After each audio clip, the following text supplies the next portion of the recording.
Hi. Okay, so this is Sandra again. I'm trying something new. Actually, I can show you. I have a new stand. You see all the fantasy universes I love, Numenera, Dungeons and Dragons, and the one I would like to live in most of all is just over there, Capital. But until then, I will keep it separate until it's more widespread, the love of that universe. Anti-capitalism, that is. And yeah, I want to try to do some more off-the-cuff stuff. I know I'm not really popular enough to have a vlog per se, and I'm not just going to be talking about my life. I'm mostly going to be talking about theory and ways to argue on the internet, and mostly own anarcho-capitalists, at least in this video. But yeah, generally I want these sort of longer form, more casual videos to focus on how to live a life according to leftist values without going totally insane, because I find both of those things to be a struggle sometimes, and I think a lot of people do too. Like, if you acknowledge that our world's being destroyed for essentially arbitrary reasons by oil companies for profit motives, and that well, the working class is kind of getting screwed over on a massive scale. Slavery still exists. A lot of other fascism is returning, and neoliberalism is sort of helping it.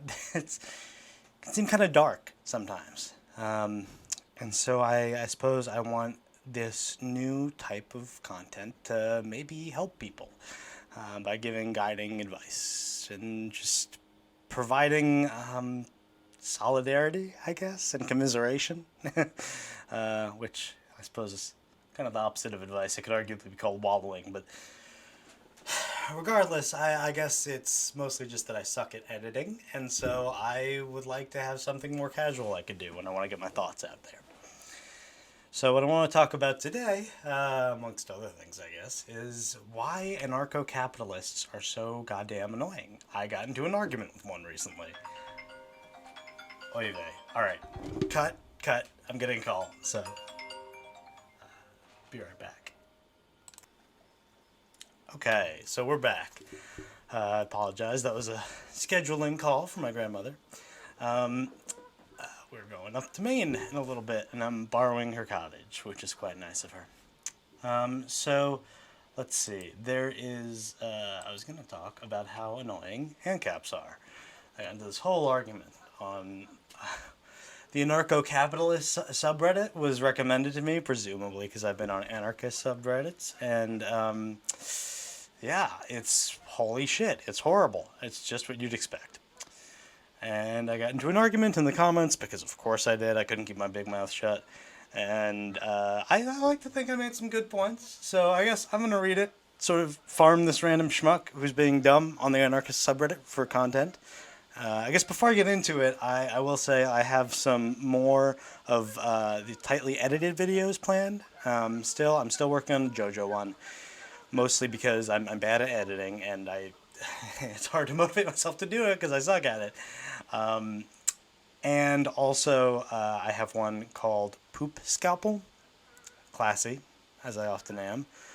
Or maybe Bullshit Cutter, depending on what I decide sounds better, I guess. And it's going to be about how to sort of determine when you're being lied to.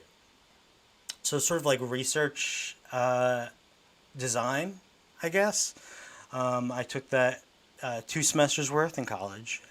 I wasn't great at it, but I'm going to review it, and so we try to offer a summary of it, because I think it's fairly valuable knowledge that not a lot of people have.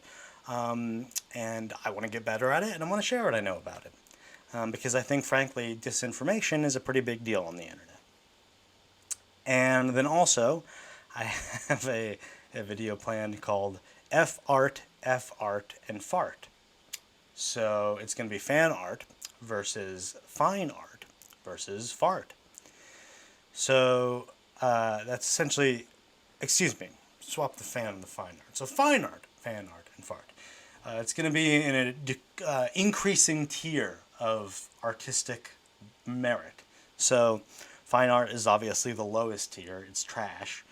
Fan art is quite high art, and then fart is the highest tier of expression because it's your physical body manifesting your soul, which is, you know, the bacteria living in your gut, obviously, as everyone knows.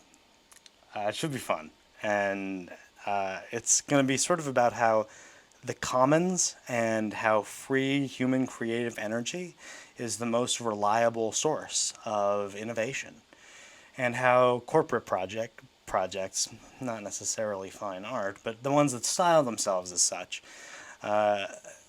often end up being quite derivative and safe due to the nature of capital investment. So it's sort of the intersection of anarchist Marxist critique with a sprinkle of, I guess, literary analysis in there. So it's a lot of stuff I'm into.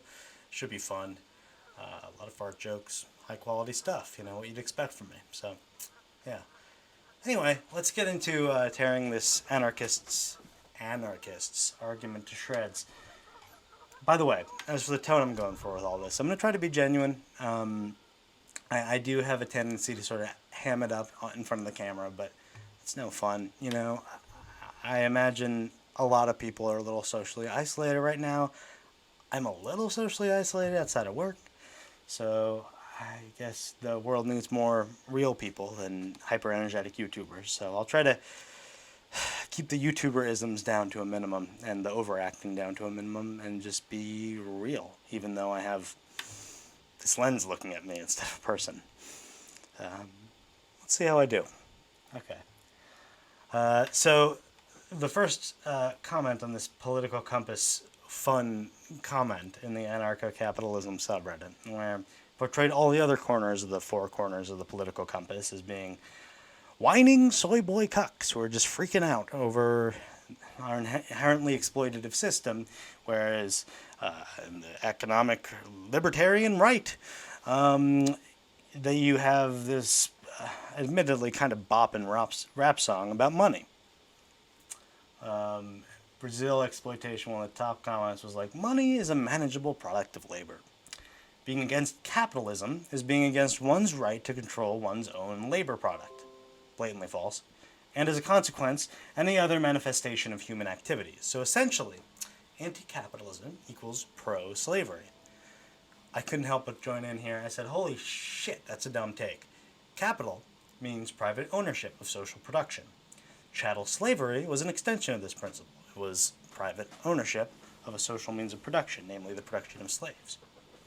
Literally, what in the ever-loving fuck are you talking about? You didn't really answer that question. Anti-capitalists want social production to be socially owned for the worker to reap the profits of their work. Is that really slavery to you? To which Excelsior 2000, with the tag voluntarist, replied, capitalism includes mutual consent. Slavery obviously is against mutual consent. Now this is actually sort of a cogent argument if you believe what anarcho-capitalists believe. His definition of consent is horrifying, though, and I imagine would lead to a lot of accidental rape if it were applied to relationships. So I replied, let's start really basic here. Maybe a little condescending, I'll admit. What do you think consent means? I think we can obviously agree that forcing someone to suck your dick while holding a gun to their head is not consensual, no? So, if a small group of people own most of the land, the water, the food, or the means of production to create those things, in the case of clean water and fresh food, is it a meaningful choice? All right, we're back. I apologize. Ran out of disk space there. I had a really hilarious line about the computer sucking my dick space, but you guys missed it. I'm sorry. Anywho, as I was saying, right, I was talking about, let's start really basic here. What do you think consent means? I think we can obviously agree that forcing someone to suck your dick while holding a gun to their head is not consensual, no? If it's a small group of people own most of the land, water, and food, or the means to create clean water and fresh food, is it a meaningful choice to die of thirst, or of starvation, or of exposure, and just not submit to their terms? I don't think that's a meaningful choice at all. My way or death is not by any definition a demand you can make when there's mutual consent. I sort of stand by that point, to which Excelsior 2000 replied, it's not possible to coerce by inaction. someone is not forcing you to take a deal by offering the deal and giving you the option to walk away.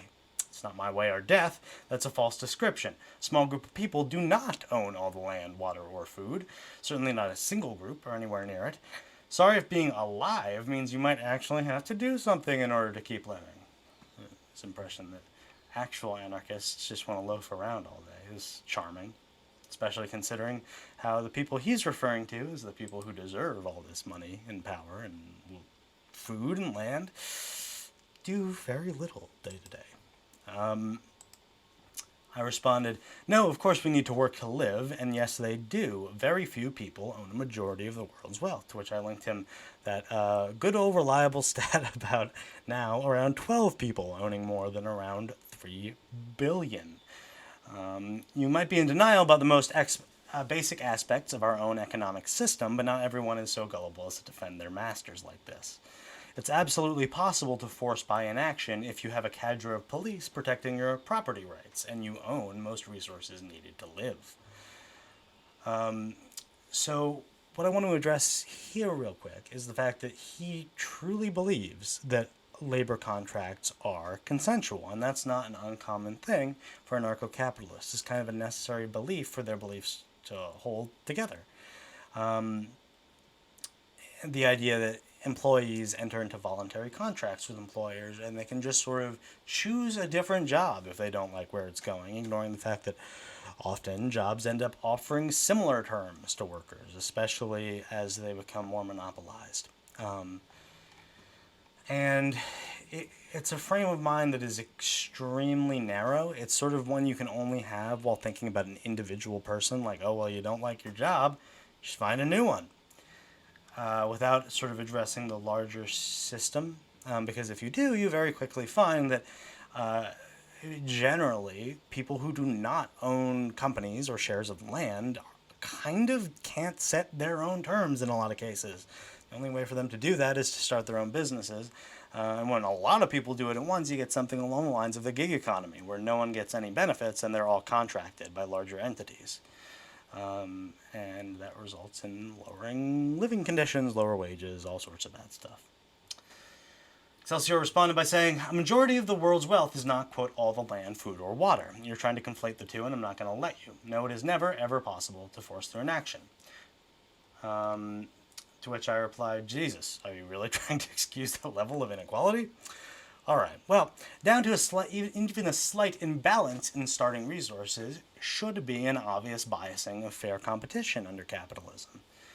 As an aside here, I didn't put this in the comment, I didn't think of it at the time, but Adam Smith, as part of Wealth of Nations, I believe, stipulated that essentially inheritance could not be a thing for capitalism to function reasonably, as well as government interference to help corporations, like bailouts, for example. Both those things are relatively ignored in modern American capitalism, and they're both things that significantly impugn the merit of any sort of capitalist advancement. Just an aside. Or do you think we should have royal dynasties of oligarchs ruling where we live and work? That should, in theory, be very offensive to any anarchist. Anarcho-capitalists somehow don't see the contradiction there. I realize I'm strawmanning this guy. He's not in the room, but frankly, he didn't really offer cogent responses to a lot of these things, so I feel a little justified in harping on those points. And secondly, yes, it is possible to enforce through inaction if your inaction involves the use of force to protect arbitrary laws of ownership. If you push a woman off of your yacht in the middle of the Atlantic, it's your property after all, and I guess she's trespassing as soon as you tire of her company. Laws are written by the rich after all, and protected by wealthy lawyers. If you only let her back on when she promises to let you rape her, is that still sexual assault? I'd say yes. Technically, you have no obligation to save a drowning person, and that boat, necessary for her survival, is your property and not hers. But I would call that agreement coerced, and therefore rape. To which Excelsior replied, inequality is a good thing. Holy shit. People are only equal if they're all being held down to the same level. Weird to refer to pushing someone off a yacht as inaction. Taking them out with you makes you responsible for bringing them back. Except for commies, which only get half a helicopter ride. This is a joke. doesn't sound like a joke. It also sounds like supporting fascists. It's a reference to Pinochet, who would execute commies in that way. But that's a fairly ANCAP moment. They often end up defending fascism to defend their capital. So let's see. The argument continued for quite a bit. I'm having to find the rest of it. It didn't even load the whole thing, which is a sign we really got into it.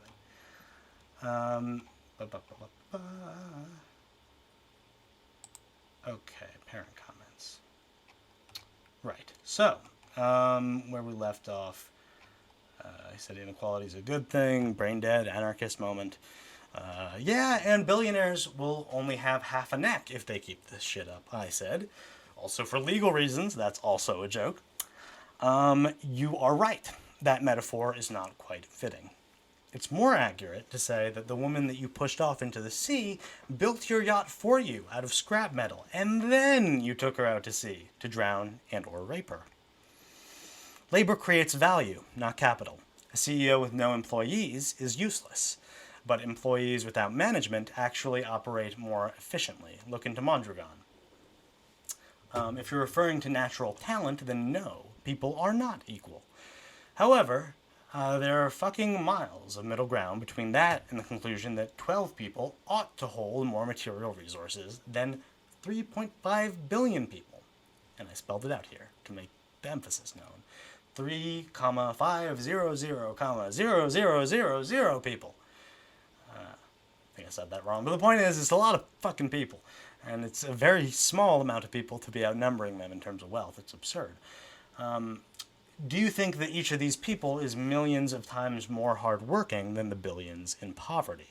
Do they farm millions of times more wheat, pack millions of times more boxes, produce millions of times more goods? No.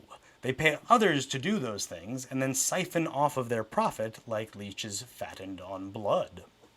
A little dramatic metaphor I threw in there just to make my point. Excelsior 2000, this voluntarist, quoted me from the "It's more accurate to drown/rape her" part where I was justifying the metaphor. And he said, that's more accurate, it's even more dumber than the first analogy.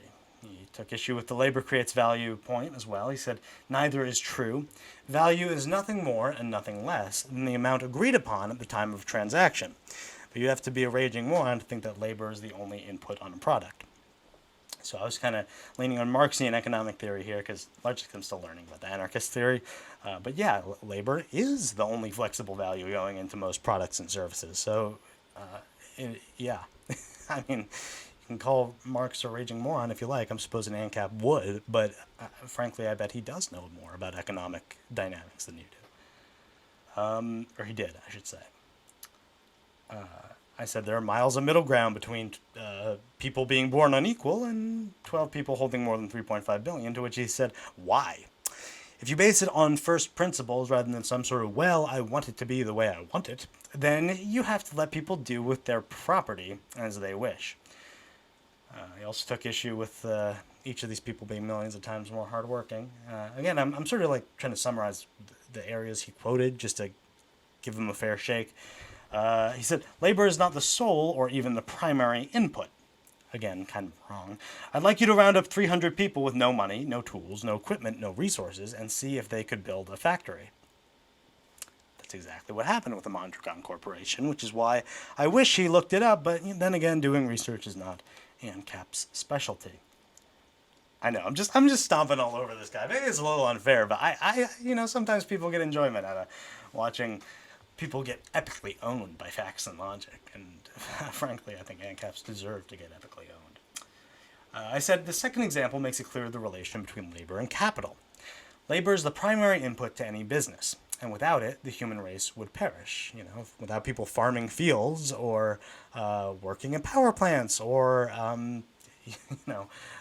procuring fresh water for people. There are very obvious, basic things that humans need to live. To material conditions we need to survive. And labor is generally what does it, not CEOs or partners or shareholders or people who simply own things and pay others to do it. They don't do shit except through capital, which is exactly what I'm critiquing. So it's fair to say that you're abusing power with someone who built your wealth for you. As for the labor point, I don't have the time or energy to explain all the Marxian economic theory to you, but suffice to say that merely trading existing commodities without employing wage labor or relying on commodities that were produced by labor would make it very difficult to make billions. Certainly not, it would not allow you to make billions reliably based on simple getting deals and speculating on trades. Now, there are exceptions, like Warren Buffett, I guess, but even then, he's relying on materials made by wage labor, so there is still labor somewhere in the supply chain. Finally, I said, holy shit, are you even defending that? Okay, well, the primary reason that this is bullshit is that the way one assesses the success of a system is by looking at its results.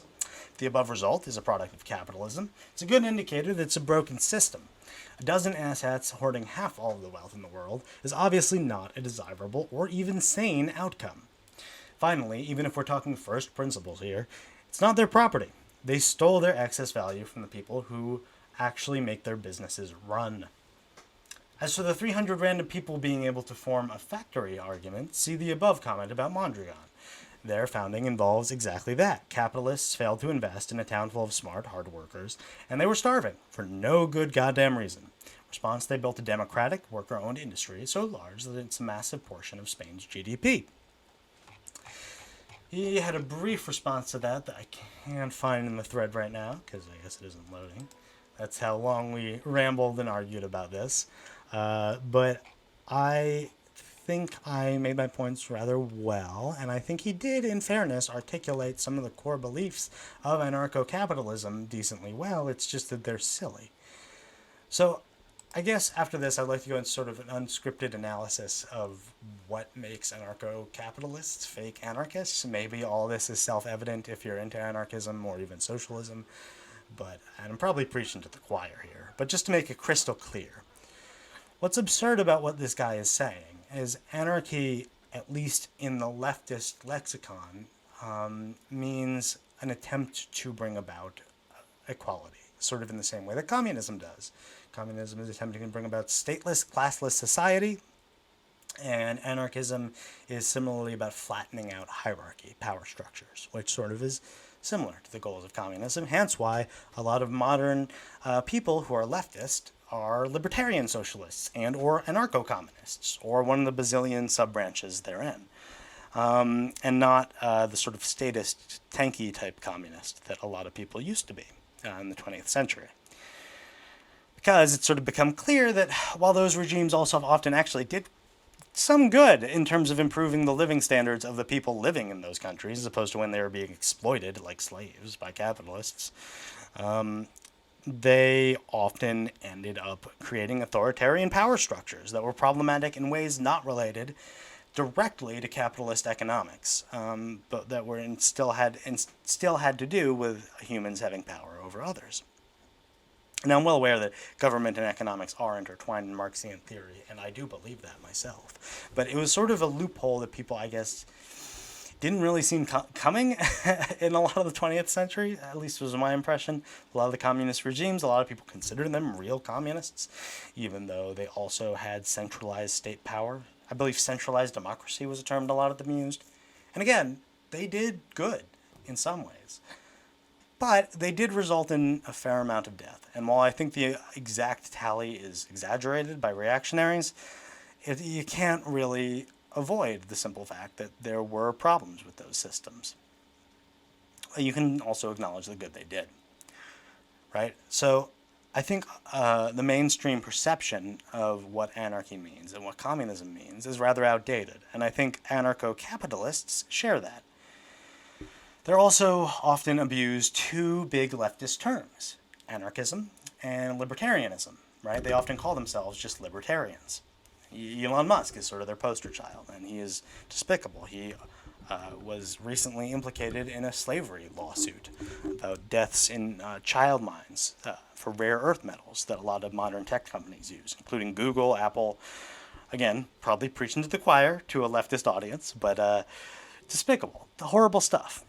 And they use the anarchist label to mean, well, just no government hierarchy, government bad.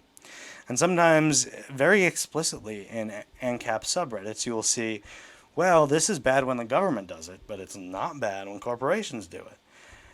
That sort of dissonance blows me away, and it's a contradiction not uncommon in anarcho-capitalist thought. The fact that they are just straight up in favor of one type of hierarchy and not in favor of another. To me, that seems extremely inconsistent. In their worldview, it is consistent because, well, capitalism in their mind is a meritocracy, and the people who have the wealth deserve it, and da da da da. There's a whole network of moral justifications in there that I am sort of ignoring. The reason I'm ignoring them is because they kind of boil down to excuses to let the ruling class do whatever the fuck they want. And it's not a new type of excuse. It's an excuse that's been around since royalists. Just then the explanation was, well, it's their divine blood. They were raised from birth to be a ruler. And at least in those cases, being born royally did sort of mean you bred within your family gross, and that you were sort of raised in a special way. Now, with people who are born into great wealth, it often, I mean, it doesn't say anything about their genes, it doesn't say anything about their upbringing. Not that royalism made sense, it was even more insane, but the point is that they have even less justification for why people who are born into wealth ought to be wealthy. It's a similar qualm a lot of leftists have with the top left corner of the political compass, and hence why a lot of people in the bottom left corner think the whole compass is goddamn stupid, and most of the other people are just fascists in fancy clothes, using leftist language. Commies in the top left corner use a lot of Marxian language, and ANCAPs in the bottom right corner, or libertarians, use a lot of, well, anarchist language.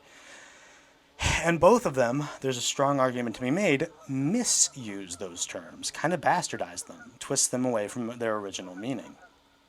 It isn't uncommon for reactionaries to do that. It does create the perception, though, that the bottom left is just the most intolerant of all, because they call everyone who disagrees with them fascists. The thing is, though, is that finger pointing is not unwarranted if you do have a good understanding of what those ideas originally mean. Both of them advocate, to an extent, for a squashing of all human inequality down to a reasonable level where people are treated equally, and we try to see what people's natural capabilities are and don't judge them for having one capability over another, and just sort of try to use them most effectively, and so that that person can have the fulfilling, happy life, as opposed to just sort of parceling out favor based on what traits a person happens to have, like even in an ideal meritocracy would happen. It's also worth mentioning that in an ANCAP meritocracy, it seems like the trait most reliably picked for is psychopathy, a total lack of empathy for other human beings. That sounds hyperbolic, but it's actually not. And I don't think all business leaders are psychopaths by any means. I think a lot of them believe that they're nice people. In fact, I actually am personal friends with some of them who believe you me, I'm trying to convert into people who would redistribute their wealth willingly. But I do think that generally to rise up the ranks in corporate hierarchy, it does help to have a lack of empathy for other people. Reason being, oftentimes corporate maneuvering does require some backstabbing. Not always, but sometimes.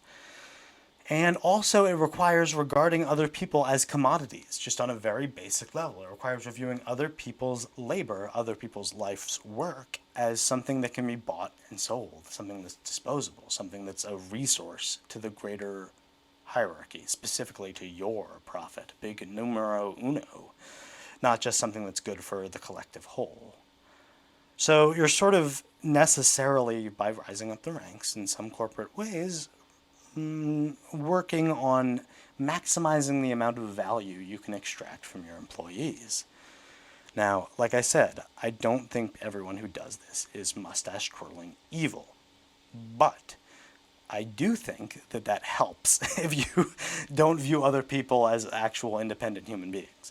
If you do view them as living, breathing human beings with souls and dreams and all that, it creates a great deal of cognitive dissonance, I think. I know it did for me. As a side note, I sort of used to consider myself a capitalist. Hell, I very recently was trying a capitalist endeavor. Although I was trying to make it a co-op, it was engaging with markets in a way that I would now view unethical. Although I do think there's a fine line between not engaging with bad capitalist enterprises and simply not acquiring power at all.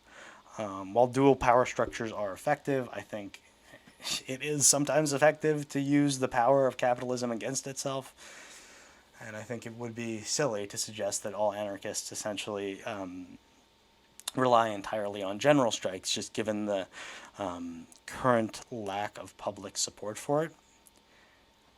My personal idea of how to build up an anarchist movement is to use existing money and power in as egalitarian a way as possible, ideally from the perspective of co-ops like Mondragon, that do, Mondragon at the end of the day does exploit people outside of their company because they are involved in market capitalism.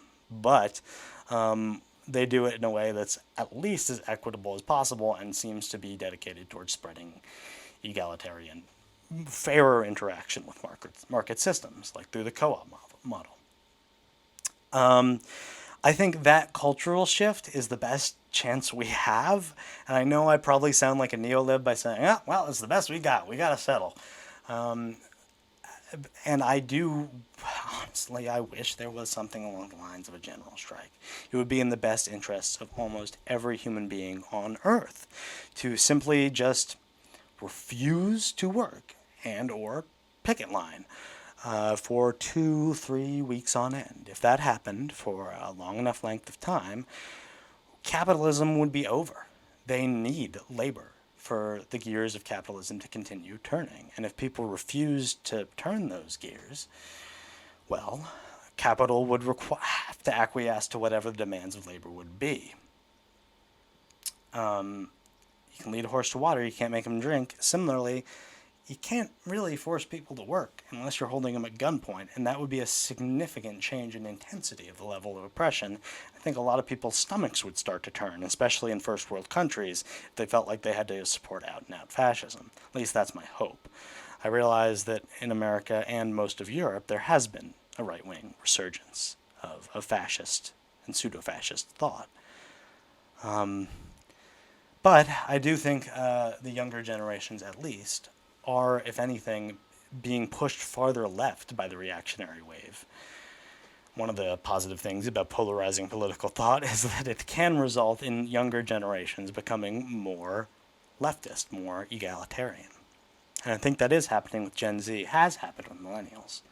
The last stat I heard is around that 60% of millennials consider socialism to at least not be a bad thing, potentially be a positive thing. Around 70% of Gen Z, maybe even higher, I think it was like 79, something like that. I'll have to check the study. But quite a lot of them think that socialism is not a dirty word, at the very least. And that's unusual. Even for the hippie movement of boomers, they were like a small percentage of the boomer population. It was around 17% of them were actually part of the hippie movement. Very small percentage. They were not all at Woodstock, no matter what they might tell you. And so I have some hope for the future.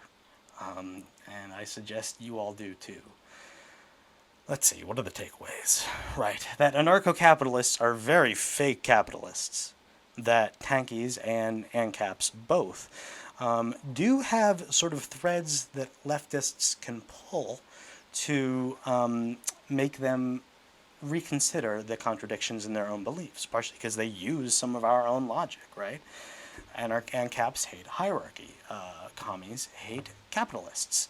And you essentially just have to point out the moral contradictions in those beliefs, the ways they make exceptions to their own rules, in a way you can't with fascists. Because again, as psychotic as their belief system is, partially because it's so grounded in magical thinking, it's hard to poke holes in, because a lot of their reasoning basis just boils down to like, well, it's how I feel. Okay, I mean, if that's enough proof for you, I can't argue with that. But with ANCAPs and commies, there are threads to be pulled. I guess the other takeaway is that they horribly abuse the leftist terms that they attach to their movements. an attempt to gain sympathy, or perhaps recruit people, right? I mean, it's all very good to talk about freedom or workers' liberation without moving towards it. Finally, I guess, as a critique of myself, as I've said all this out loud, I am realizing that my sort of casual vision for what I would do for the anarchist movement is stemmed a little bit on, well, we'll retain power in some ways, but redistribute in others. That's not my intent, and I think now that I just said it out loud, it's sort of eye-opening. My goal, for people who don't know, and I'll probably make my own video on this sort of as a business pitch, is to make a sort of Uber-like networking app just for community building, so like social interaction. I've been planning that one for years, called IRL was the prototype name. Second one, for building co-ops, so starting industry with those immediately around you and with similar skills. And then thirdly, like the final sort of phase, I guess, is into from socialized markets into something akin to anarchist mutual aid. The final thing would be more of a social shift, a gift economy, more than anything engaging with capitalism. I think it would be a three-stage sort of product. I don't know if it would be separate products, but I do think there is a lot of potential for technology to make the logistical aspects of each of those elements of organizing much easier. I also think the first one would have a great amount of utility in organizing workplaces. Don't tell my boss I said that. I'm pretty sure she doesn't know I have this YouTube channel, so that's good. I hope no one recognizes my face on it. But don't worry, this is late into a video that I feel like most people would get bored with unless they already like leftist theory, so I think my secret's safe. Shh. And anyway, I'm not planning on trying to organize my company in the short term, so don't worry. But that is a long-term goal of mine, to create those organizational methods. And I would run this app development firm as a co-op, obviously.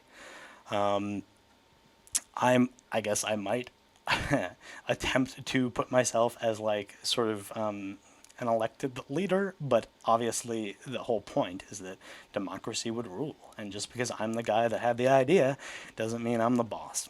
It's a silly reason for a human to have another power over other people. It might mean I have to do less work in order to get my cut of the business. I wouldn't be totally opposed to that, because it did take me a while to develop these ideas and sketch them out and do the design work. That is labor, I think, that should be rewarded. But as over the course of this video, and I might cut this out for time because I realize I'm kind of rambling here, I've realized that even that idea maybe is engaging unfairly much with capitalist ideals. What the business would at the end of the day run on is probably not advertising space, but like donations. Or else, if it were to depend on advertising, it would be like a lead generation type thing, which I would feel a little unethical about now that I've talked a little more about how there are lots of fake leftists out there who are still accruing power just in ways that with the for the people attached. I don't know. I imagine there's a way to set up that sort of thing up that is still somewhat less objectionable, apart from just going around organizing workers, which I do want to do with my life at one point. But this does seem the most sensible way to do it on a macro scale while still providing the people who develop it, with food and rent, and being able to do it full time. So, I don't know. I guess I'd be interested on feedback to that. Is that selling out? Is that being too much of a fake leftist? A fake libertarian socialist, a fake Ansind. I don't know. I'd be interested to hear what y'all think. Apologies for the interruptions in the middle of the video. I hope you guys enjoyed, and I'll talk to you later. The polished weirdo JoJo video essay might be coming out soon, as with the biochem thing, depending on how much I manage to get done in terms of the editing room after this, but we'll see. All right. Have a good one, everyone, and stay strong, It's not as bad as it looks. This whole crazy burning up capitalist world. And we'll get through it, I think. Anyway, bye.